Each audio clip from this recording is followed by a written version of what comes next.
സുവിശേഷം 28 അധ്യായം 19 വാക്യം. ആകയാൽ നിങ്ങൾ പുറപ്പെട്ട് പിതാവിൻ്റെയും പുത്രൻ്റെയും പരിശുദ്ധാത്മാവിൻ്റെ നാമത്തിൽ സ്നാനം കഴിപ്പിച്ചു ഞാൻ നിങ്ങളോട് കൽപ്പിച്ചതൊക്കെയും പ്രമാണിക്കുവാൻ തക്കവണ്ണം ഉപദേശിച്ചുകൊണ്ട് സകല ജാതികളെയും ശിഷ്യരാക്കിക്കൊള്ളുവീൻ. ഞാനോ ലോക അവസാനത്തോളം എല്ലാ നാളും നിങ്ങളോട് കൂടെ ഉണ്ട് എന്ന് അരുളി ചെയ്തു. ഞാൻ നിങ്ങളോട് കൽപ്പിച്ചതൊക്കെയും പ്രമാണിപ്പാൻ തക്കവണ്ണം ഉപദേശിച്ചുകൊണ്ട് സകല ജാതികളെയും ശിഷ്യരാക്കുവീൻ.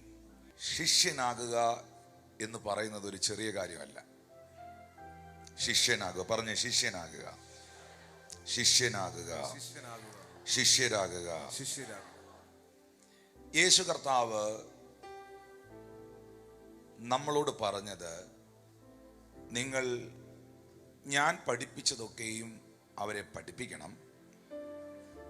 എൻ്റെ വചനം കേട്ടനുസരിച്ച് അത് ഏറ്റെടുത്ത് എൻ്റെ കൽപ്പന അനുസരിച്ചവർ എൻ്റെ ശിഷ്യത്വത്തിൽ ജീവിക്കുന്നവരാകണം.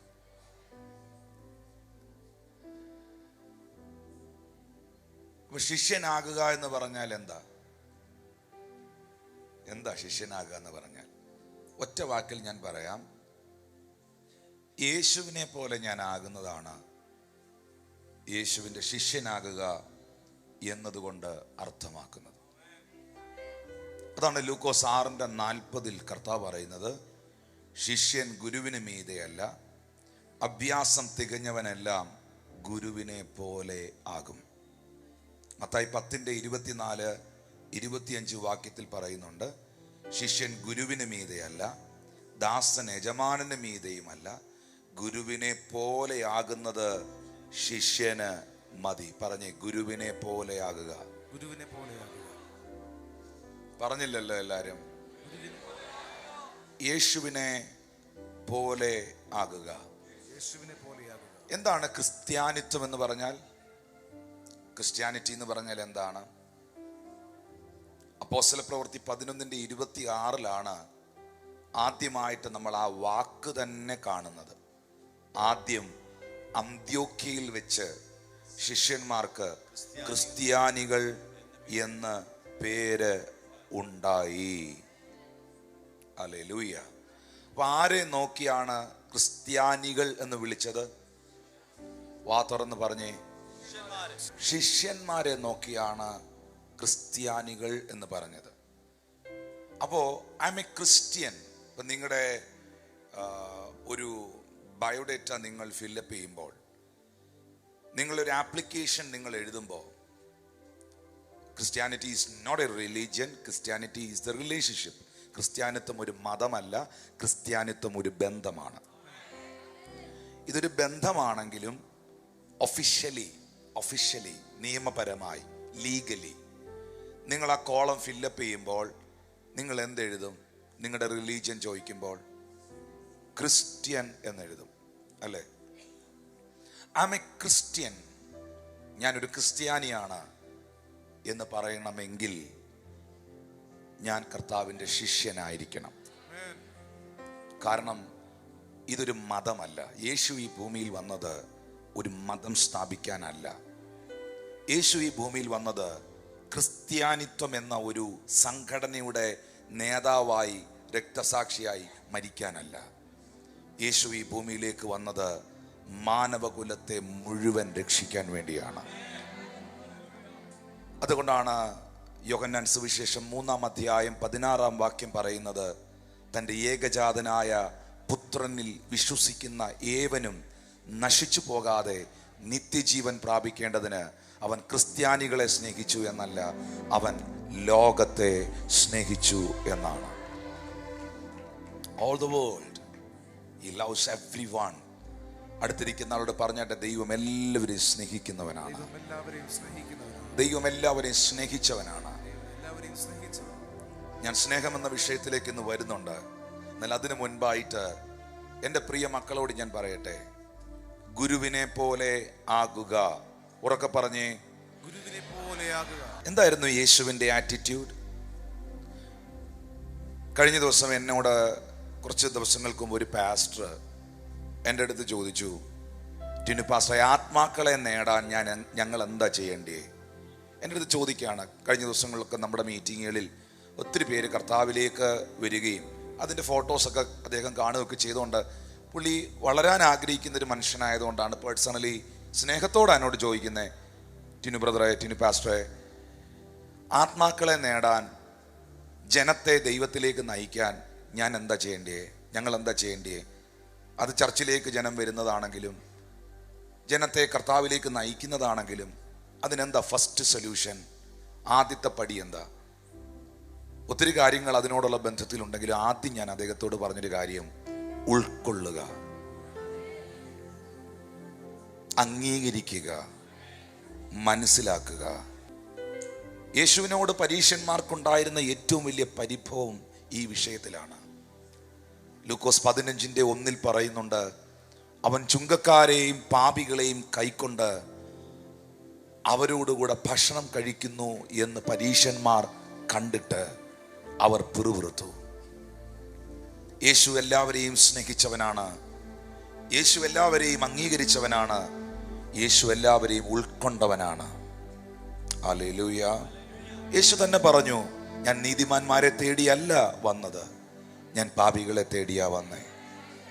കാണാതെ പോയതിനെ തിരഞ്ഞു രക്ഷിക്കുവാനല്ലോ മനുഷ്യപുത്രൻ ഈ ഭൂമിയിലേക്ക് വന്നത്. എല്ലാവരെയും ഉൾക്കൊള്ളുവാനും എല്ലാവരെയും അംഗീകരിക്കുവാനും എല്ലാവരെയും മനസ്സിലാക്കാനും. എൻ്റെ പ്രശ്നമല്ല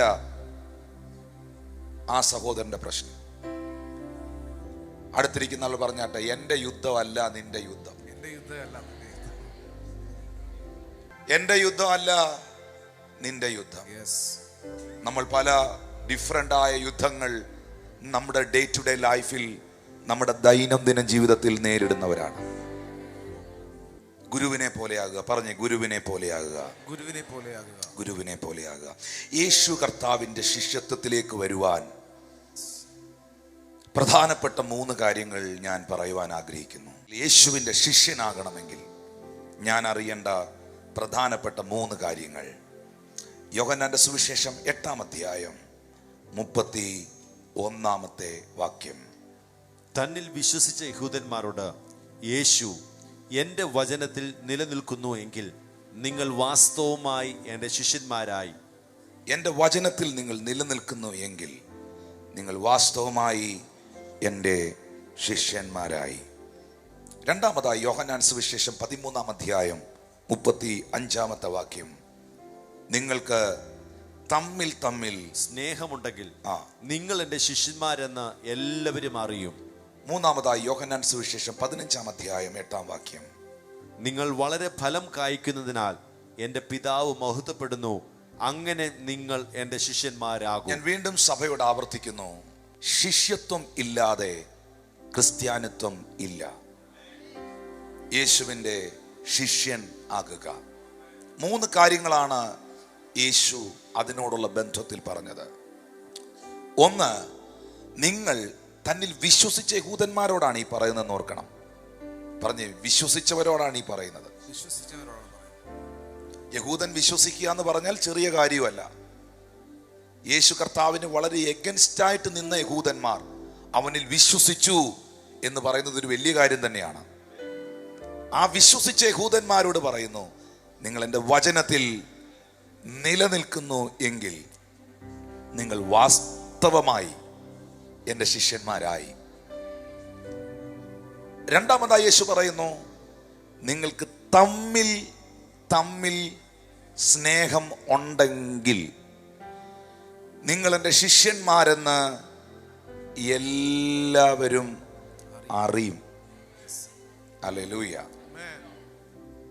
മൂന്നാമതായി കർത്താവ് പറയുകയാണ്, നിങ്ങൾ വളരെ ഫലം കായ്ക്കുന്നതിനാൽ എൻ്റെ പിതാവ് മഹത്വപ്പെടുന്നു, അങ്ങനെ നിങ്ങൾ എൻ്റെ ശിഷ്യന്മാർ ആകും.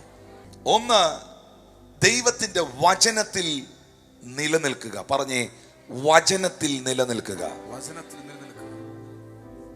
ഈ വചനത്തിനകത്ത് ഒരു മനുഷ്യന് നിൽക്കാൻ കഴിഞ്ഞാൽ, ദൈവവചനത്തെ യഥാർത്ഥമായി അനുസരിക്കാൻ കഴിഞ്ഞാൽ, ദൈവവചനത്തെ ഉൾക്കൊണ്ട് അതിൽ ജീവിക്കാൻ കഴിഞ്ഞാൽ, ആ മനുഷ്യന്റെ ജീവിതം ഏറ്റവും ബ്ലസ്ഡ് ആയിരിക്കും. കാരണം വചനത്തിന് യാക്കോബ് അപ്പോസ്തലൻ കൊടുത്തിരിക്കുന്ന ഒരു ഒരു സമാന്തരമായ ചിന്ത, ഒരു ഉദാഹരണം ദൈവവചനം കണ്ണാടിയാണ് എന്നുള്ളതാണ്. Word is the mirror. Hallelujah, hallelujah. യാക്കോബ് പറയുന്നു വചനം കണ്ണാടിയാണ്. അത് പൗലോസും തന്റെ ലേഖനത്തിൽ കൊരിന്ത്യ സഭയോട് പറയുന്നുണ്ട്. ഇപ്പോൾ നാം അവനെ കണ്ണാടിയിൽ കടമൊഴിയായി കാണുന്നു, അപ്പോഴോ നാം അവനെ മുഖാമുഖമായി കാണും. ഹല്ലേലൂയ. എന്താണ് വചനത്തെ കണ്ണാടിയോട് കൂടി ഉപമിച്ചത്? പൗലോസ് പറഞ്ഞു, ഇപ്പോൾ നാം അവനെ കണ്ണാടിയിൽ ഈ പുസ്തകത്തിൽ കാണുന്നു. എന്നാൽ ഈ പുസ്തകത്തിൽ, ഈ വചനത്തിൽ, ഈ കണ്ണാടിയിൽ നിങ്ങൾ കണ്ടവനെ, നിങ്ങൾ വായിച്ചവനെ നിങ്ങൾ ഒരു ദിവസം മുഖാമുഖമായി കാണും.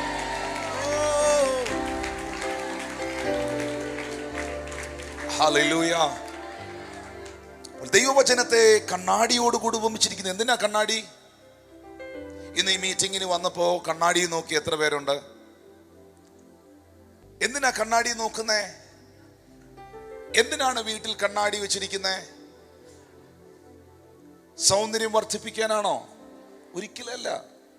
നിങ്ങൾ എത്ര കണ്ണാടിയിൽ നോക്കിയാലും നിങ്ങൾ നിങ്ങളെ പോലെ തന്നെ ഇരിക്കത്തുള്ളൂ. പിന്നെ എന്തിനാ കണ്ണാടി നോക്കിയേ? ക്രമീകരിക്കാൻ. പറഞ്ഞേ, കണ്ണാടി നോക്കിയത് എന്നെ ക്രമീകരിക്കാനാണ്. ഹല്ലേലൂയ. എൻ്റെ മുഖത്ത് എവിടെങ്കിലും അഴുക്കിരിപ്പുണ്ടോ? ഞാൻ ഓക്കെ ആണോ? കറക്റ്റ് ആണോ? 10 പേരുടെ മുമ്പിലോട്ട് നിൽക്കാൻ പോവാണ്, ആർക്കെങ്കിലും എന്തെങ്കിലും കുഴപ്പമോ കുറവോ എന്നെ നോക്കി പറയാൻ കാണുമോ? ഞാൻ ഷർട്ടല്ല ഇട്ടിരിക്കുന്ന കറക്റ്റായിട്ടാണോ? ഹല്ലേലൂയ. കണ്ണാടി നോക്കുന്നത്, കണ്ണാടി ചെയ്യുന്നത്, കണ്ണാടി എന്നെ കാണിച്ചു തരുന്നു, കണ്ണാടി എന്നെ കറക്റ്റ് ചെയ്യുന്നു. ദൈവവചനം കണ്ണാടിയാണ്. ആ കണ്ണാടിയിൽ നോക്കാത്തവർ, ഇത് തുറക്കാത്തവർ, ഇത് വായിക്കാത്തവർ ഒരിക്കലും അവരുടെ ജീവിതത്തിൽ അവർ കറക്റ്റ് ചെയ്യപ്പെടുന്നില്ല, അവർ ക്രമീകരിക്കപ്പെടുന്നില്ല, അവരുടെ സൗന്ദര്യം അല്ലെങ്കിൽ അവരുടെ ബ്യൂട്ടി വർദ്ധിക്കുന്നില്ല. ഞാൻ ഉറപ്പായും പറയുന്നു, ദൈവവചനമാകുന്ന കണ്ണാടി എല്ലാ ദിവസവും നോക്കുന്നവൻ, അതിൽ ശ്രദ്ധിക്കുന്നവൻ, അത് നോക്കി ജീവിതത്തെ ക്രമീകരിക്കുന്നവനിൽ ഒരു കൃത്യമായ ഓർഡർ ഉണ്ടാകും. അവനെ കുറിച്ച് ആർക്കും ഒന്നും പറയാൻ കഴിയാത്ത നിലകളിൽ ഒരു വ്യക്തത ആ വ്യക്തിയുടെ ജീവിതത്തിൽ ഉണ്ടാകും. പക്ഷേ ഞാൻ പലപ്പോഴും കണ്ടിട്ടുള്ള ഒരു കാര്യമാണ്, പലർക്കും വചനം പ്രസംഗിക്കുന്നത് ഇഷ്ടമല്ല. എന്നാൽ തുറന്ന് ഞാൻ പറയുന്നു, എനിക്ക് ഏറ്റവും ഇഷ്ടം വചനം പ്രസംഗിക്കുന്നതാണ്. നീ കേൾക്കുന്ന പ്രവചനമോ നീ അനുഭവിക്കുന്ന സൗഖ്യമോ അല്ല നിന്റെ നിത്യതയ്ക്ക് ആധാരം എന്നുള്ളത്. ഒരിക്കലുമല്ല, ഒരു കാരണവശാലുമല്ല. എന്തിനാണ് അത്ഭുതങ്ങളും അടയാളങ്ങളും യേശു സഭയ്ക്ക് നൽകിയിരിക്കുന്നത്? Are you listening me? എന്തിനാണ് സയൻസ് ആൻഡ് വണ്ടേഴ്സ് നടക്കുന്നത്? മർക്കോസ് സുവിശേഷത്തിൽ, വിശുദ്ധ വേദപുസ്തകത്തിൽ പരിശുദ്ധാത്മാവ് രേഖപ്പെടുത്തിയിരിക്കുന്നു, അവർ പ്രസംഗിച്ച വചനത്തെ അവൻ അടയാളങ്ങളാൽ ഉറപ്പിച്ചു. അപ്പൊ എന്തിനാണ് അടയാളങ്ങളും അത്ഭുതങ്ങളും? പ്രസംഗിക്കപ്പെടുന്ന ദൈവവചനത്തെ ഉറപ്പിക്കാൻ. Hallelujah, hallelujah.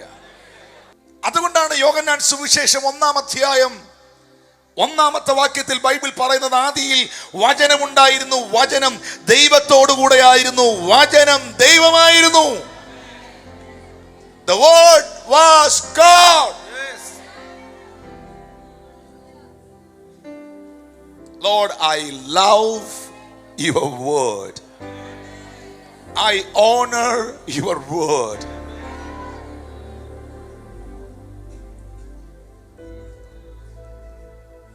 നിങ്ങൾ വെറുതെ അത്ഭുതങ്ങളുടെ പുറകിൽ പോകുന്നവരായി മാത്രം മാറരുത്. പക്ഷെ അത്ഭുതങ്ങൾ സംഭവിക്കും. ചില ആൾക്കാർ പഠിപ്പിക്കുന്നത് നിങ്ങൾ വെറുതെ അത്ഭുതങ്ങളുടെ പുറകിൽ പോകുന്നവരായി മാറരുതെന്ന് മാത്രമാണ്. പക്ഷേ ഈ സഭ പറയുന്നു അത്ഭുതം സംഭവിക്കും.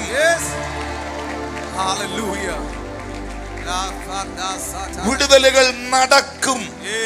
പ്രവചനം ഉണ്ട്, രോഗശാന്തി ഉണ്ട്, വീര്യപ്രവർത്തികൾ ഉണ്ട്, വിവേചനം ഉണ്ട്, അത്ഭുതങ്ങൾ ഉണ്ട്.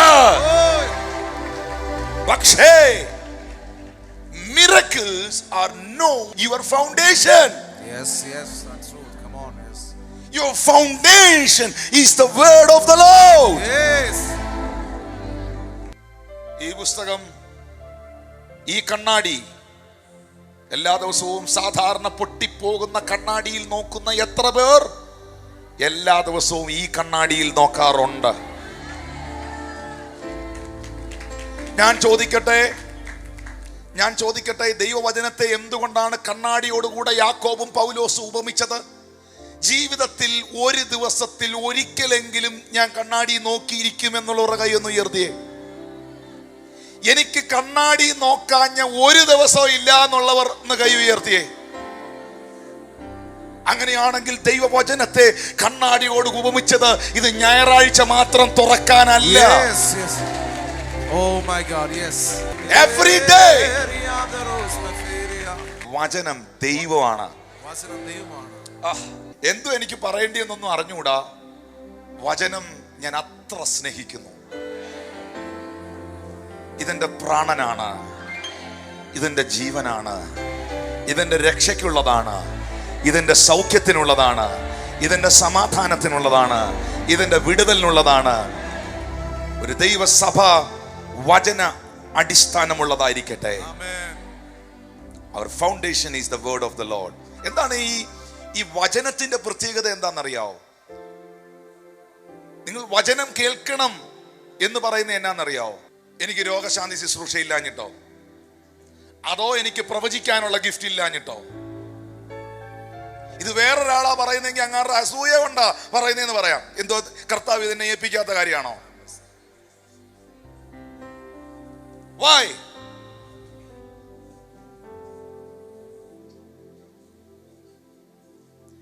യശയ്യാപ്രവാചകന്റെ പുസ്തകം 55:11 ബൈബിൾ പറയുന്നു,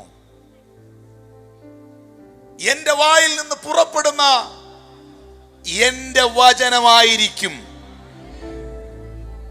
അത് വെറുതെ എന്റെ അടുക്കലേക്ക് മടങ്ങി വരാതെ എനിക്കിഷ്ടമുള്ളത് നിവർത്തിക്കുകയും ഞാൻ അയച്ച കാര്യത്തെ സാധിപ്പിക്കുകയും ചെയ്യും. ഇത് ഗ്യാരണ്ടീഡ് ആണ്, ഇത് ഉറപ്പാണ്, ഇത് സത്യമാണ്. കാരണം നിങ്ങൾക്ക് ട്രസ്റ്റ് ചെയ്യാൻ കഴിയുന്ന ഒന്നീ ലോകത്തിലുണ്ടെങ്കിൽ അത് കർത്താവിന്റെ മാറ്റമില്ലാത്ത വചനമാണ്. You can trust this word. ഈ പുസ്തകത്തെ എടുത്തവനെ ദൈവം മാനിക്കാതിരുന്നിട്ടില്ല. ഈ പുസ്തകത്തെ ഉയർത്തിയവരെ ദൈവം ഉയർത്താതിരുന്നിട്ടില്ല. ഈ പുസ്തകം തുറന്നു വായിച്ച ഒരുത്തന്റെ കുടുംബം തകരാൻ എന്റെ ദൈവം അനുവദിച്ചിട്ടില്ല. You can trust this word. Amen. We can't trust it anyone. We can't trust any ministers. We can't trust any prophets. We can't trust any apostles. We can't trust any man. We can't trust any pastors. But you can trust completely in the word of the Lord. Amen.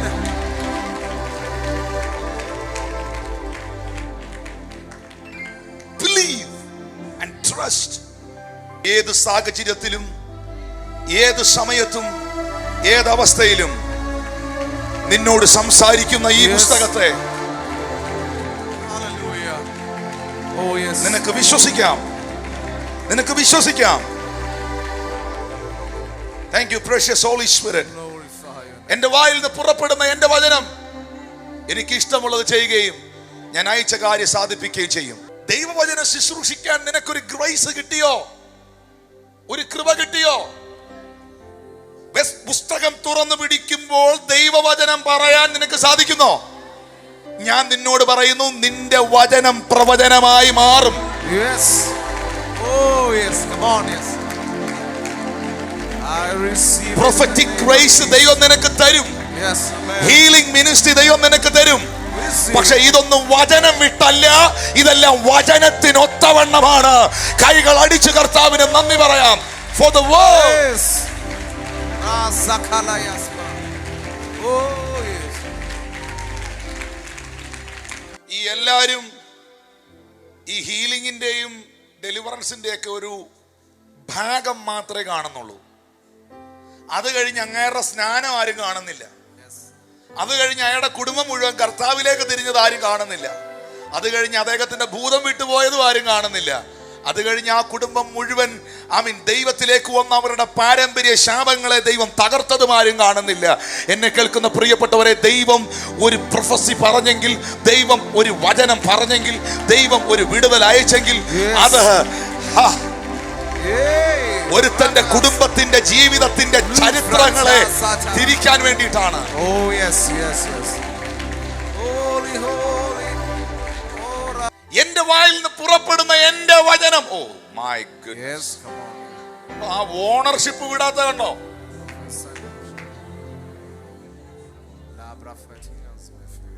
എന്റെ വായിൽ നിന്ന് പുറപ്പെടുന്ന എന്റെ വചനം എനിക്ക് ഇഷ്ടമുള്ളത് ചെയ്യും. പക്ഷെ ഞാനത് റിലീസ് ചെയ്ത് വിട്ടിട്ടുണ്ടെങ്കിൽ, ദൈവത്തിന്റെ വചനം ഇരുവാഴ്ചയുള്ള ഏത് വാളിനേക്കാളും മൂർച്ചയുള്ളതും, അത് പ്രാണനെയും ആത്മാവിനെയും സന്ധിമഞ്ചമാംസങ്ങളെയും വിടുവിക്കുന്നത് വരെ തുളച്ചു കയറുന്നതുമാണ്. ശത്രുക്കൾ യുദ്ധത്തിന് ആഹ്വാനം ഇടുമ്പോൾ ഈ മനുഷ്യൻ നേരെ ഓടുന്നത് ചർച്ചിലേക്കാണ്, തന്റെ ആയുധപ്പുരയിലേക്കല്ല. യഹോവയുടെ ആലയത്തിൽ നിന്ന് പ്രാർത്ഥിക്കുന്ന യഹോശാഫത്ത് പറയുകയാണ്, യുദ്ധം ദൈവത്തിനുള്ളതാണ്. ആ യുദ്ധത്തിൽ നമ്മൾ ജയിക്കാൻ പോകുന്നത് ആയുധങ്ങൾ കൊണ്ടല്ല, വാളുകൊണ്ടല്ല, വടി കൊണ്ടല്ല. കാരണം അവന്റെ തൽമൂദിനകത്ത്, യഹോശാഫത്തിന്റെ കയ്യിലിരിക്കുന്ന തൽമൂദിനകത്ത് രേഖപ്പെടുത്തി വെച്ചിട്ടുണ്ട്, സ്തുതിക്കുന്നവൻ ജയിക്കുമെന്ന്. നിന്റെ കയ്യിൽ എഴുതി കിട്ടിയതിനെ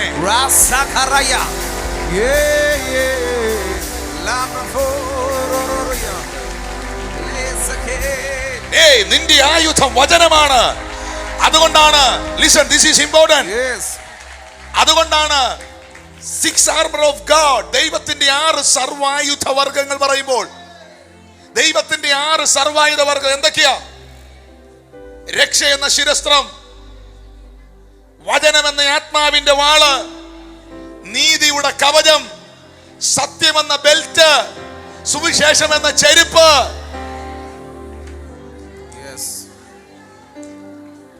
രക്ഷയുടെ ശിരസ്ത്രം. പക്ഷേ ലിസൺ, ദിസ് ഈസ് ഇമ്പോർട്ടന്റ്. ഒടുവിൽ കർത്താവിലും അവന്റെ അമിത ബലത്തിലും ശക്തിപ്പെടുവിൻ. പൈശാചിക ശക്തികളുടെ തന്ത്രങ്ങളോട് എതിർത്ത് നിൽപ്പാൻ കഴിയേണ്ടതിന് ദൈവത്തിന്റെ സർവായുധ വർഗം എടുപ്പിൻ. എഫേസ്യർ 6. ഇതിൽ ഉപയോഗിക്കാൻ തന്നിരിക്കുന്ന ആയുധം ഒന്നേ ഉള്ളൂ. അതറിയോ? കേൾക്കുന്നുണ്ടോ? സുവിശേഷം, സത്യസുവിശേഷം, സമാധാന സുവിശേഷം എന്നത് ചെരുപ്പാണ്. നീതി കവചമാണ്. പരിച തീയമ്പിനെ കെടുത്തുവാനുള്ളതാണ്. രക്ഷ ഹെൽമറ്റ് ആണ്. പക്ഷെ ഉപയോഗിക്കാൻ, എടുത്തു വീശാൻ തന്നിരിക്കുന്ന ഒറ്റ ആയുധമേ ഉള്ളൂ. അത് വചനമെന്ന വാളാണ്. ദൈവത്തിന്റെ വചനം ഇരുവാഴ്ചയുള്ള ഏത് വാളിനേക്കാളും മൂർച്ചയുള്ളതാണ്. എടാ പിശാചേ, നീ എത്ര കയറിട്ട് കെട്ടിയാലും ഈ വാൾ അതിനെ വെട്ടും.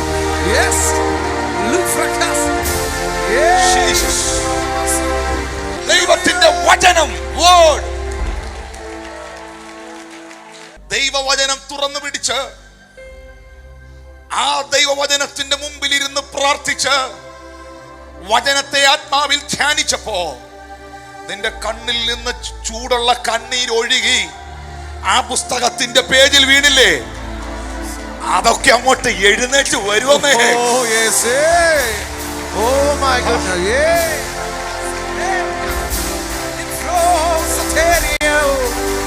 മറന്നു പോകല്ല, ദൈവം കൈമാറിയ സർവായുധ വർഗത്തിൽ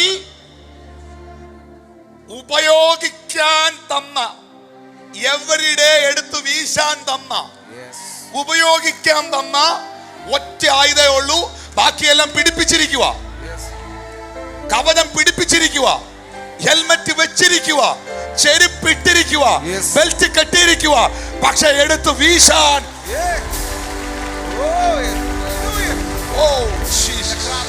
ദൈവവചനം, ദൈവവചനം തരത്തിലെടുക്ക. കർത്താവേ, വചനത്തിന്റെ ഭയങ്കര വെളിപ്പാടുകൾ ഇവരുടെ ജീവിതത്തിൽ ഉണ്ടാകട്ടെ. തിരുവെഴുത്തുകളെ തിരിച്ചറിയേണ്ടതിന് അവൻ അവരുടെ കണ്ണുകളെ തുറന്നു. തിരുവെഴുത്തുകളെ തിരിച്ചറിയേണ്ടതിന് അവൻ അവരുടെ കണ്ണുകളെ തുറന്നു. വിശദമായി വിളിച്ചു പറ, എന്റെ കണ്ണ് അവിടെ ആദ്യം തുറക്കേണ്ടത്. എന്താണ് ഇതിന്റെ പ്രത്യേകത? I am coming. ഈ പീലാത്തോസ് യേശുവിനോട് ചോദിക്കുന്ന ഒരു ചോദ്യമുണ്ട്. What is the truth? Yohannan 18:37-38 വാക്യങ്ങളിൽ പറയുന്നു, നീ രാജാവ് തന്നെയല്ലോ എന്ന് പറഞ്ഞതിന് യേശു, നീ പറഞ്ഞതുപോലെ ഐ ആം ദ കിങ്, ഞാൻ രാജാവാകുന്നു. യേശു അങ്ങനെ പറഞ്ഞ കുറെ വാക്കുകളുണ്ട്. I am the bread, I am the life, I am the king. 38-ാമത്തെ വാക്യത്തിൽ പീലാത്തോസ് ചോദിക്കുന്നു. പീലാത്തോസ് അവനോട്, സത്യം എന്നാൽ എന്ത്? What is the truth? What is the truth? പീലാത്തോസേ, നീ ചോദിച്ചത് നല്ല ഹൃദയത്തോടെയാണെങ്കിൽ യേശുവിന് പറയാനുണ്ട്, the truth is my word. The truth is my word. സത്യം എന്ന് പറയുന്നത് എന്റെ വചനമാണ്. അതാണ് യോഹന്നാൻ 8:36 ബൈബിൾ പറയുന്നത്. സത്യം നിങ്ങൾ അറിയുകയും സത്യം നിങ്ങളെ സ്വതന്ത്രമാക്കുകയും ചെയ്യും.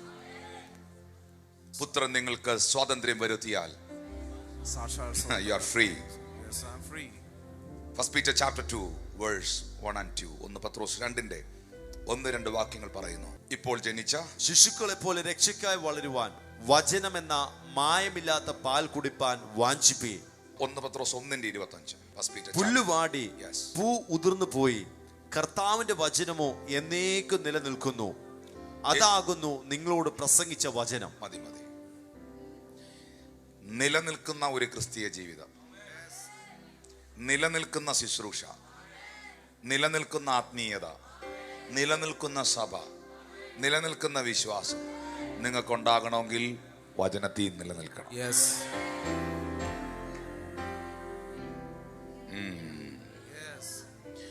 സ്നാനം സത്യമാണെന്ന് ദൈവവചനത്തിലൂടെ മനസ്സിലാക്കിയ എത്ര പേരുണ്ട്? ഇനി ഇവനെ ഇളക്കാൻ ഒരു ശക്തിക്കും പറ്റുകയില്ല.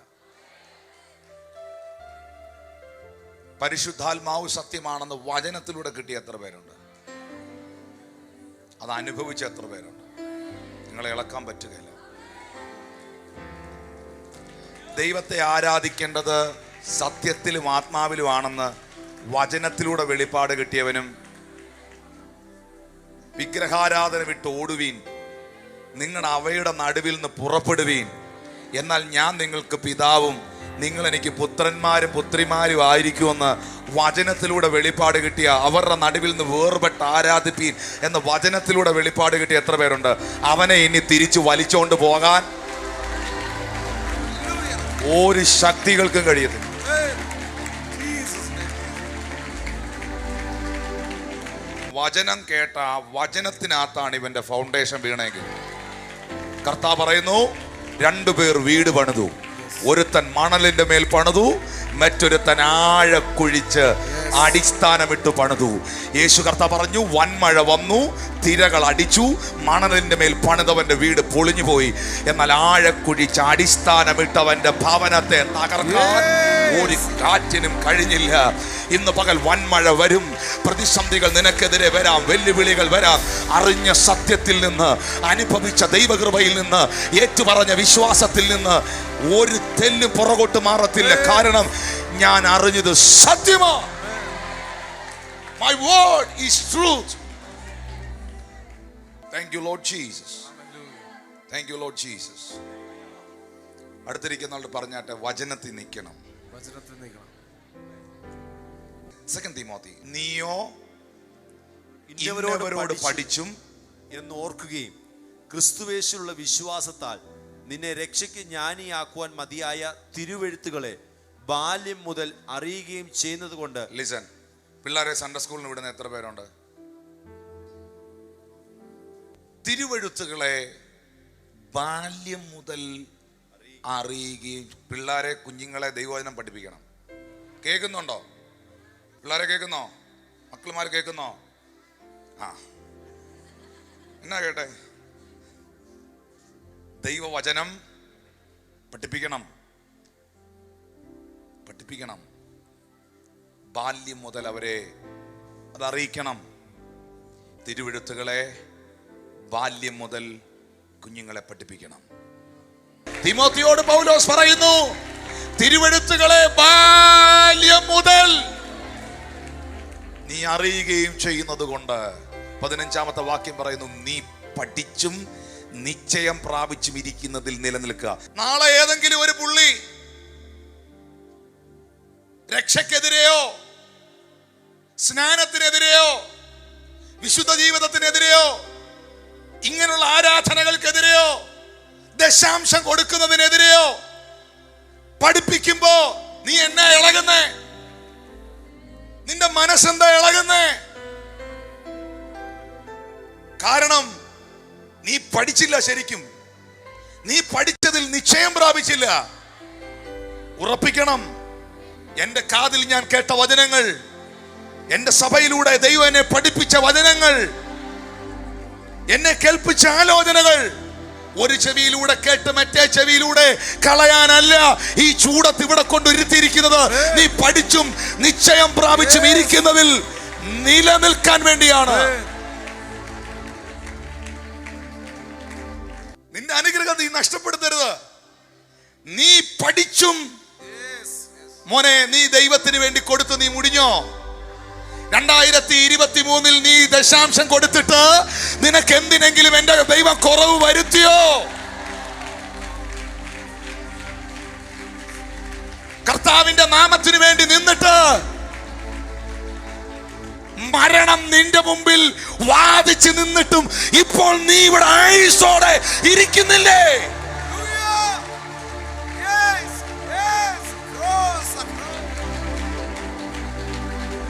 നീ പഠിച്ചും നിശ്ചയം പ്രാപിച്ചും ഇരിക്കുന്നതിൽ നിലനിൽക്കുക. നീ പഠിച്ചതിലും നിശ്ചയം പ്രാപിച്ചതും ഇരിക്കുന്നതിൽ നിൽക്കണം. എന്റെ യേശു പറഞ്ഞു, കൊടുപ്പീൻ എന്നാ നിങ്ങൾക്ക് കിട്ടുമെന്ന്. വിശ്വസിക്കുന്നവരാൽ ഈ അടയാളം നടക്കും. നിങ്ങൾ രോഗിയുടെ മേൽ കൈവെക്കുമ്പോൾ അവർക്ക് സൗഖ്യം വരുമെന്ന് യേശുവിനോട് പറഞ്ഞിട്ടുണ്ട്. ഈ കൈ പുറകോട്ട് വലിപ്പിക്കാൻ നിനക്ക് സാധ്യമല്ല.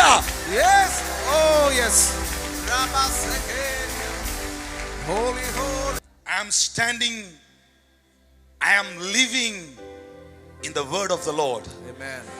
Because the word of God never change. That is my foundation. Yes. People will change. Doctrines will change.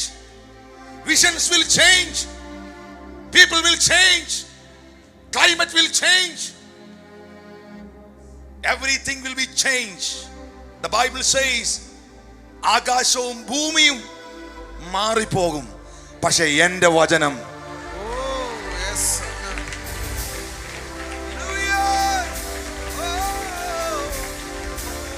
16 വാക്യം എല്ലാ തിരുവെഴുത്തും ദൈവശ്വാസീയമാകയാൽ ദൈവത്തിന്റെ മനുഷ്യൻ സകല സൽപ്രവൃത്തിക്കും വക പ്രാപിച്ച് തികഞ്ഞവനാകേണ്ടതിന് ഉപദേശത്തിനും ശാസനത്തിനും ഗുണീകരണത്തിനും നീതിയിലെ അഭ്യാസത്തിനും പ്രയോജനമുള്ളതാകുന്നു. 16 വാക്യം മക്കളെ നോക്കിയേ, എല്ലാ തിരുവെഴുത്തും ദൈവശ്വാസീയമാണ്. ഹല്ലേലൂയ. ബൈബിൾ എടുത്ത് പറയാമോ? എല്ലാ തിരുവെഴുത്തും ദൈവശ്വാസീയമാണ്. എന്നെ ഈ പുസ്തകം തുറന്ന് ഉൽപ്പത്തി മുതൽ വെളിപ്പാട് വരെ ഏത് വാക്യം എടുത്ത് വായിക്കുന്നോ ഞാനത് വിശ്വസിക്കുമെന്ന് പറഞ്ഞു. ഞാനത് വിശ്വസിക്കും. എല്ലാ തിരുവെഴുത്തും ദൈവശ്വാസ്യമാകയാൽ ദൈവത്തിന്റെ മനുഷ്യൻ സകല സൽപ്രവർത്തിക്കും വകപ്രാപിച്ച് തികഞ്ഞവനാകേണ്ടതിന്. മൂന്നാമത്തെ കാര്യം ഞാൻ പറയാൻ പോവാ. It's very important, very very very important. Yohannan 13:34-35. നിങ്ങൾ തമ്മിൽ സ്നേഹിക്കണം എന്നൊരു പുതിയ കൽപ്പന ഞാൻ നിങ്ങൾക്ക് തരുന്നു. എങ്ങനെയാ സ്നേഹിക്കണ്ടേ?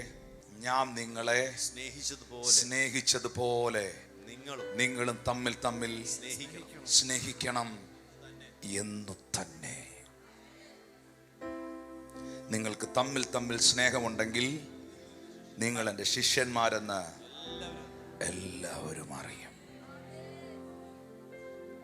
ജീസസ്. മക്കളെ, നിങ്ങൾ എന്നെ ഒന്ന് നോക്കിയേ.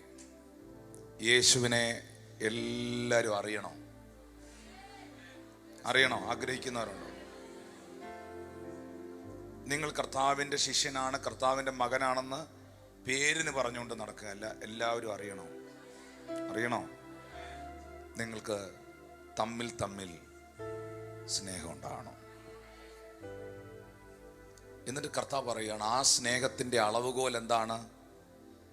ഞാൻ നിങ്ങളെ സ്നേഹിച്ചതുപോലെ. കർത്താവ് നമ്മളെ എങ്ങനെയാ സ്നേഹിച്ചേ? കുറവുകളോടുകൂടെ. ക്രിസ്തു തൻ്റെ മണവാട്ടിയെ സ്നേഹിച്ചത്, സഭയെ സ്നേഹിച്ചത് കുറവുകളോട് കൂടെയാണ്. കൈകൊടുത്ത് പറഞ്ഞ ഇതൊരു മനസ്സിലാക്കലാണ്.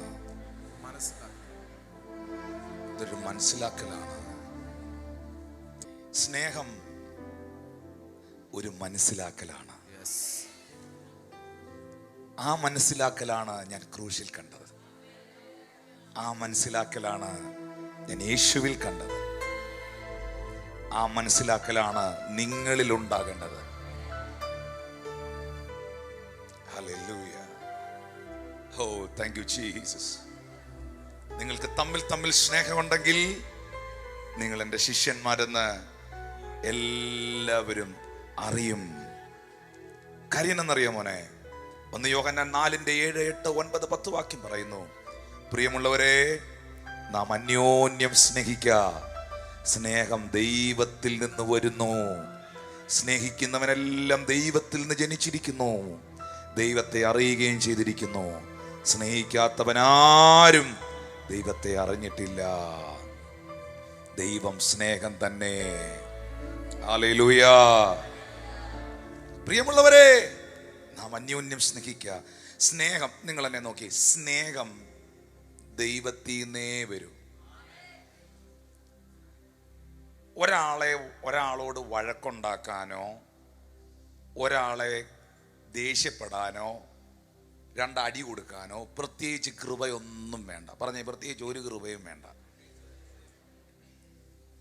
പക്ഷെ ഒരാളെ സ്നേഹിക്കാൻ, ഒരാളെ മനസ്സിലാക്കാൻ, ആ വിഷയത്തിൽ ക്ഷമിക്കാൻ ഭയങ്കര കൃപ വേണം. ഹല്ലേലൂയ. അപ്പം നിങ്ങൾ കൃപയുള്ളവരാണോ അല്ലാത്തവരാണോ എന്ന് നിങ്ങളെ തന്നെ ശോധന ചെയ്താൽ മതി. ചേർന്നൊരു ആമീൻ പറയാമോ? സ്നേഹിക്കാത്തവൻ ദൈവത്തെ അറിഞ്ഞിട്ടില്ല. ഈ 1 യോഹന്നാൻ 4:18, 19, 20, 21 വാക്യം വായിക്കുമ്പോൾ ബൈബിളിൽ പറയുന്നുണ്ട്, സ്നേഹത്തിൽ ഭയമില്ല, ഭയത്തിന് ദണ്ഡനമുള്ളതിനാൽ തികഞ്ഞ സ്നേഹം ഭയത്തെ പുറത്താക്കി കളയുന്നു. ഭയപ്പെടുന്നവൻ സ്നേഹത്തിൽ തികഞ്ഞവനല്ല. സ്നേഹത്തിൽ എന്തില്ല? എൻ്റെ യേശു എന്നെ സ്നേഹിക്കുന്നു എന്ന് ഉറപ്പുള്ള എത്ര പേരുണ്ട്? അവരോട് ഞാൻ പറയുന്നു, നീ ഭയക്കരുത്, നീ ഭയക്കരുത്. കാരണം സ്നേഹം നിന്നെ വിട്ടുകൊടുക്കത്തില്ല. യേശു പറയുന്നു, ക്രിസ്തുവിന്റെ സ്നേഹത്തിൽ നിന്ന് നമ്മെ വേർപിരിക്കുന്നത് ആര്? വാഴ്ചകൾക്കും അധികാരങ്ങൾക്കും കഴിയില്ല, ദൂതന്മാർക്ക് കഴിയില്ല. സ്വർഗത്തിലെ മുഴുവൻ ഏഞ്ചൽസും നിന്നെ ഒന്നിച്ചു വലിച്ചാലും കർത്താവിന്റെ സ്നേഹത്തിൽ നിന്ന് ഇളക്കാൻ പറ്റത്തില്ല. സ്നേഹം ശക്തിയുള്ളതാണ്. ഞാൻ ഇന്ന് മരണഭീതിയിൽ ഇരിക്കുന്നവരോട് പറയട്ടെ, ഏതെങ്കിലും രോഗത്തിന്റെ മുൻപിലോ മെഡിക്കൽ റിപ്പോർട്ടുകളുടെ മുൻപിലോ മാനുഷികമായ വാക്കുകളുടെ മുൻപിലോ സാമ്പത്തിക കടഭാരങ്ങളുടെ നടുവിലോ ഏതെങ്കിലും വിഷയങ്ങളെ ഭയക്കുന്ന പ്രിയപ്പെട്ടവരോട് പറയട്ടെ, യേശു നിന്നെ സ്നേഹിക്കുന്നതിനാൽ ഒരിക്കലും മരണത്തിന് നിന്നെ വിട്ടു കൊടുക്കില്ല, ആത്മഹത്യക്ക് നിന്നെ വിട്ടു കൊടുക്കില്ല, പിശാചിനിട്ട് പന്ത് കളിക്കാൻ നിന്നെ വിട്ടു കൊടുക്കില്ല. ഇത് ഉറപ്പുള്ളവർ ഒന്ന് കൈകൾ അടിച്ച് സ്വീകരിച്ച്. സ്നേഹം എല്ലാ ഭയവും നിന്നെ തീർത്ത് കളയുമെന്ന് വാദിച്ചു നിൽക്കുന്ന പൈശാചിക ശക്തികൾക്ക് നിന്നെ വിട്ടു കൊടുക്കില്ല. ഈ സ്നേഹം ഒരു വലിയ പുതപ്പാണ്. ഈ സ്നേഹം വലിയൊരു കവറിംഗ് ആണ്. ചേർന്നൊരു ആമീൻ പറയാവോ? കർത്താവ് നമ്മളെ സ്നേഹിച്ചത് മണവാട്ടിയായിട്ടാണ്, കുറവുകളോടുകൂടെയാണ്. വിശ്വസിക്കണം, എൻ്റെ മണവാളൻ, എൻ്റെ പ്രിയൻ എന്നെ തൊടാൻ സമ്മതിക്കുകയില്ല. വിശ്വസിക്കണം, എൻ്റെ മണവാളൻ എൻ്റെ കൂടെ ഉണ്ട്. അവന് ഞാൻ മണവാട്ടിയായി മാറിയപ്പോ എന്നെ ചുമ്മാ റോഡിൽ ഇറക്കി വിട്ടേക്കല്ല, എനിക്കൊരു പ്രൊട്ടക്ഷൻ ഉണ്ട്. പ്രൊട്ടക്ഷൻ. ചേർന്നൊരു ഹല്ലേലൂയ പറഞ്ഞേ. ആമേൻ. സ്നേഹത്തിന് ഭയമില്ല, ഭയത്തിന് ദണ്ഡനമുള്ളതിനാൽ തികഞ്ഞ സ്നേഹം ഭയത്തെ പുറത്താക്കുന്നു. ഇന്ന് പകൽ വിവിധ തരത്തിലുള്ള ഭയം ഇതിനകത്തുണ്ട്. മരണഭീതി, ആകുലത. 2021-ലും 22-ലും 20-ലും ഒക്കെ നിന്റെ ജീവിതത്തിൽ വെളിപ്പെട്ട ചിലത് അടുത്ത വർഷങ്ങളിലും കയറി വരുവോ എന്ന് പേടിക്കുന്നവരുണ്ട്. നിന്നെ നോക്കി ആത്മാവ് പറയുന്നു, ഇന്ന് കണ്ട മിശ്രൈമിനെ നീ മേലാൽ കാണുകയില്ല.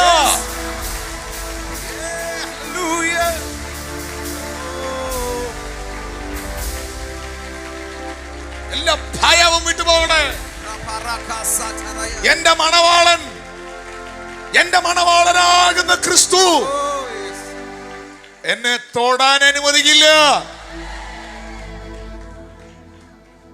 എൽഷദായോട് ഞാൻ പറയുന്നു, നിന്റെ മണവാളൻ ശക്തനാണ്, നിന്റെ മണവാളൻ ആരിലും ഉന്നതനാണ്.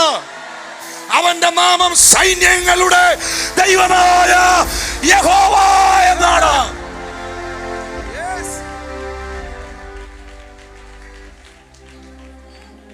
എന്നെ സ്നേഹിക്കുന്ന ഒരു അപ്പ എനിക്കുള്ളിടത്തോളം, എന്നെ സ്നേഹിക്കുന്ന ഒരു കർത്താവ് എനിക്കുള്ളിടത്തോളം, വാ തുറന്ന് പറഞ്ഞേ, സ്നേഹം എന്നെ വിട്ടുകൊടുക്കില്ല. സ്നേഹം എന്നെ ശത്രുവിന് വിട്ടുകൊടുക്കില്ല. God will protect you, my brother. മകളെ അടുത്തിരിക്കുന്നവരോട് കൈ കൊടുത്ത് പറഞ്ഞേ, ഒന്നും ഭയക്കരുതെന്ന് പറഞ്ഞേ. നോ. ഞാൻ നിങ്ങളുടെ തലയിലോട്ട് കൈവച്ച് പറയുക കേട്ടോ. നിങ്ങളുടെ എന്റെ കരം നിങ്ങളുടെ തലയെ കൈവച്ച് പറയുക. നിങ്ങളുടെ തലയെ കൈവച്ച് പറയുകയാണ്, നിന്റെ ആയുസ്സിനെ നീ പൂർത്തിയാക്കും. ദൈവം നിനക്ക് ആരോഗ്യം തരും. നിന്റെ തലമുറകളുടെ നന്മ നീ കാണും. നിന്റെ ജീവിതം വഴിയിൽ തകർന്നു പോകാൻ ദൈവം അനുവദിക്കത്തില്ല. നിന്റെ മണവാളൻ നിന്നെ വിട്ടു കൊടുക്കത്തില്ല. നിന്റെ മണവാളൻ നിന്നെ വിട്ടു കൊടുക്കത്തില്ല. His love is very strong. That love never change, never change.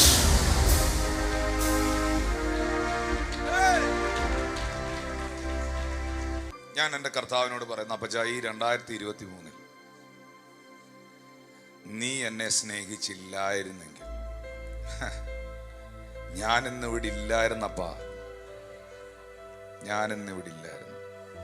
Not because of my prayer, not because of my fasting, not because of my preaching, not because of my ministry, not because of my songs. Daddy, it is your pure love. It is your pure love. എത്രയോ ശക്തികൾ തോൽപ്പിക്കാൻ ശ്രമിച്ചു, എത്രയോ സൻബല്ലത്തുമാർ, എത്രയോ തോബിയാവുമാർ, എത്രയോ ആഖാൻമാർ, എത്രയോ ഗോലിയാത്തുമാർ, എത്രയോ ശൗലുമാർ, ആരെല്ലാം എവിടെല്ലാം. പക്ഷെ ഇന്നും ഇപ്പോഴും ഇവിടെ ജയാളിയായിട്ട് നിൽക്കുന്നത്, ഇവിടെ വന്നിരിക്കുന്നത്, നീ കഴിച്ച ആഹാരം, നീ കുടിച്ച വെള്ളം, നീ ധരിച്ച വസ്ത്രം, നീ ഓടിക്കുന്ന വണ്ടി, നീ പാർക്കുന്ന വീട്, നിന്റെ പോക്കറ്റിരിക്കുന്ന കാശ്, ഇതെല്ലാം ആ സ്നേഹ.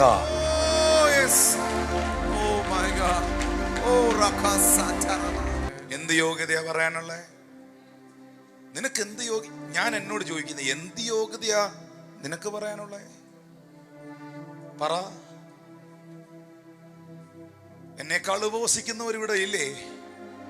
എന്നേക്കാൾ പ്രാർത്ഥിക്കുന്ന എത്രയോ പേരുണ്ട്.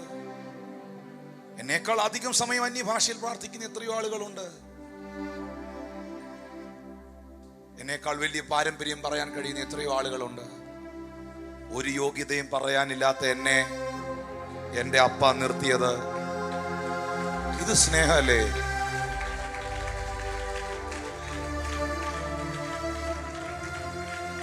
അത് റോമർ 5 അവൻ ആദ്യം നമ്മെ സ്നേഹിച്ചത് കൊണ്ട് നാം സ്നേഹിക്കുന്നു.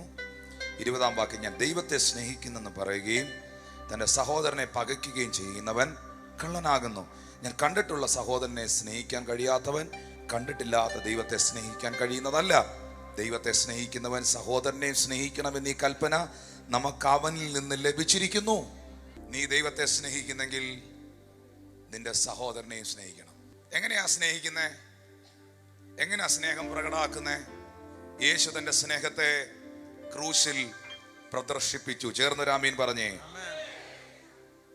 റോമർ 5:8, ക്രിസ്തുവോ നാം പാപികളായിരിക്കുമ്പോൾ തന്നെ നമുക്ക് വേണ്ടി മരിക്കയാൽ ദൈവം തനിക്ക് നമ്മോടുള്ള സ്നേഹത്തെ പ്രദർശിപ്പിച്ചു. സ്നേഹം എന്തിനുള്ളതാ? പ്രകടമാക്കാനുള്ളതാണ്. പ്രകടമാക്കാനുള്ളതാണ്. അത് പ്രദർശിപ്പിക്കുവാനുള്ളതാണ്. അത് വെളിപ്പെടുത്തുവാനുള്ളതാണ്. മൂന്നാമത്തെ കാര്യം ഞാൻ പറയാൻ പോവാ. 1 കൊരിന്ത്യർ 13:1 മുതൽ 8 വരെയുള്ള വാക്യത്തിൽ പറയുന്ന, ആകയാൽ വിശ്വാസം, പ്രത്യാശ, സ്നേഹം, ഇത് 3 നിലനിൽക്കുന്നു. ഇവയിൽ വലിയതോ സ്നേഹം തന്നെ. മക്കളെ, സ്നേഹത്തിൽ ക്ഷമയുണ്ട്. അതുകൊണ്ടാണ് കൊലോസ്യർ 3:13 പറയുന്നത്, അതുകൊണ്ട് ദൈവത്തിന്റെ വൃതന്മാരും വിശുദ്ധന്മാരും പ്രിയരുമായവരെ, അന്യോന്യം പൊറുക്കുകയും ഒരുവനോടൊരുവൻ വഴക്കുണ്ടായാൽ തമ്മിൽ ക്ഷമിക്കുകയും ചെയ്യുവീൻ. കർത്താവ് നിങ്ങളോട് ക്ഷമിച്ചതുപോലെ നിങ്ങളും ചെയ്യുവീൻ. എല്ലാറ്റിനും മീതെ സമ്പൂർണതയുടെ ബന്ധമായ സ്നേഹം ധരിപ്പീൻ. എല്ലാരും ഒന്ന് പറയാവോ? സമ്പൂർണതയുടെ ബന്ധമായ സ്നേഹം ധരിപ്പീൻ. അപ്പൊ സ്നേഹമുള്ളിടത്തെ എന്തുള്ളൂ? ബന്ധമുള്ളൂ. പല ബന്ധങ്ങളും അറ്റുപോയത് അവിടെ സ്നേഹമില്ലാതെ പോയത് കൊണ്ടാണ്. സ്നേഹത്തിനകത്ത് ബന്ധമുണ്ട് പ്രിയപ്പെട്ടവരെ, ബന്ധമുണ്ട്. Thank you Lord Jesus. Hallelujah. കർത്താവിനോട് പറയുകയാണ്, ഇത് ഞാൻ പരിശുദ്ധാത്മാവിൽ നിന്ന് കേൾക്കുന്നൊരു ശബ്ദമാണ്. എവിടേക്കോ പിശാച് പല ബന്ധങ്ങളെയും ഉലച്ചു കളഞ്ഞു. കാരണങ്ങൾ അന്വേഷിക്കുമ്പോൾ അതിൽ പ്രത്യേക കാരണങ്ങളൊന്നും തന്നെയില്ല. പക്ഷേ ഒരിക്കലും അടുക്കാൻ കഴിയാതെ വണ്ണം അകൽച്ചകൾ ഉണ്ടാക്കി. ആ സ്നേഹം ഇടയിൽ നിന്ന് നഷ്ടപ്പെട്ടു. ഒന്ന് കൈ ഉയർത്തി പ്രാർത്ഥിച്ചേ. കർത്താവേ, സ്നേഹമുള്ളിടത്താണല്ലോ ബന്ധം, ബന്ധമുള്ളിടത്താണല്ലോ ഐക്യത. അങ്ങയുടെ സ്നേഹം വെളിപ്പെടട്ടെ കർത്താവേ. ഞങ്ങളുടെ ബന്ധങ്ങളിൽ അങ്ങയുടെ സ്നേഹം വെളിപ്പെടട്ടെ കർത്താവേ. അങ്ങയുടെ സ്നേഹം വെളിപ്പെടട്ടെ കർത്താവേ. ഞങ്ങളുടെ വാക്കിലൂടെ, ഞങ്ങളുടെ പ്രവൃത്തിയിലൂടെ, ഞങ്ങളുടെ പ്രവർത്തനങ്ങളിലൂടെ അത് വെളിപ്പെടട്ടെ കർത്താവേ. മൂന്നാമതായി കർത്താവ് പറയുന്നു, നിങ്ങൾ ഫലം കായ്ക്കുന്നതിനാൽ എൻ്റെ പിതാവ് മഹത്വപ്പെടുന്നു. അങ്ങനെ നിങ്ങൾ എൻ്റെ ശിഷ്യന്മാരാകും. ഈ പറഞ്ഞ മഹത്വപ്പെടുന്നു, രണ്ട് കാര്യങ്ങൾ ബൈബിളിൽ ഞാൻ കാണുന്നുണ്ട്. ദൈവം മഹത്വപ്പെടുന്നുണ്ട്, ദൈവത്തെ മഹത്വപ്പെടുത്തുന്നുണ്ട്. പറഞ്ഞേ, മഹത്വപ്പെടുത്തുന്നു, മഹത്വപ്പെടുന്നു. നമ്മൾ ആരാധനയിൽ എന്താണ് ചെയ്യുന്നത്? ദൈവത്തെ മഹത്വപ്പെടുത്തുന്നു. പ്രസംഗം കൊണ്ട് എന്താണ് ചെയ്യുന്നത്? ദൈവത്തെ മഹത്വപ്പെടുത്തുന്നു.